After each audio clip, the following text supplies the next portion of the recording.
5 kilometre cycle চালিয়ে সকাল সকাল চলে গেলাম তেহট্টের লুচির দোকানে লুচি খাওয়ার জন্য।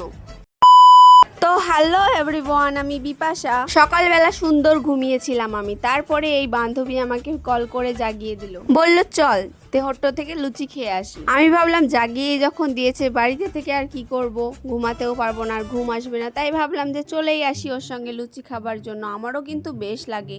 আর এই কাকুর দোকানে এসে দেখছি যে এত এত ভিড়, 1 ঘন্টা দাঁড়িয়ে থাকার পর দেন আমরা লুচি পেলাম, তারপরে খেলাম।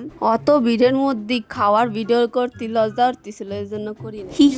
তারপরে কি বাড়ির জন্য একটুখানি লুচি মানে প্যাক করতে বলেছিলাম কাকুকে, এর জন্য দুজনের জন্য দুটো মানে প্যাক করে দিয়েছে।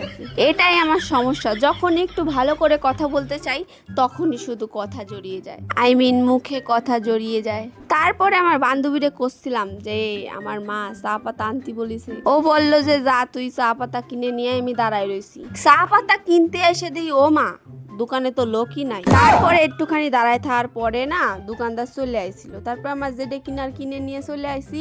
ওইদিকে আমার বান্ধবী যাচ্ছে কোকা কোলা কিনতে, খুব গরম লাগতেছে জানো তো বন্ধুরা। বান্ধবীর মনটা কিন্তু অনেক বড়, তাই না বন্ধুরা, তার জন্য মানে খাওয়াচ্ছে। আবার ভদ্র ভাষায় ফিরে আসা যাক, একটু একটু এক্সপেরিমেন্ট করি এই কথা দিয়ে। ভালো হচ্ছে না বন্ধুরা, বলো তো আমার কোন ভাষাটা তোমাদের সব থেকে বেশি ভালো লাগে, অবশ্যই বলবে। হ্যাঁ, এটা কেনার সঙ্গে সঙ্গে দেখছি আমার বান্ধবী ডক ডক করে খেয়ে নিল, দেখো পুরো বোতল ওর খালি।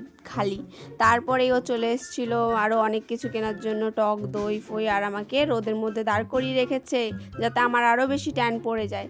তো যাই হোক বন্ধুরা, আজকের ভিডিওটা আমার এ পর্যন্তই। দেখা হচ্ছে অন্য কোনো একটা ভিডিওতে, ততক্ষণের জন্য টাটা, তোমরা অনেক ভালো থেকো, লাভ ইউ।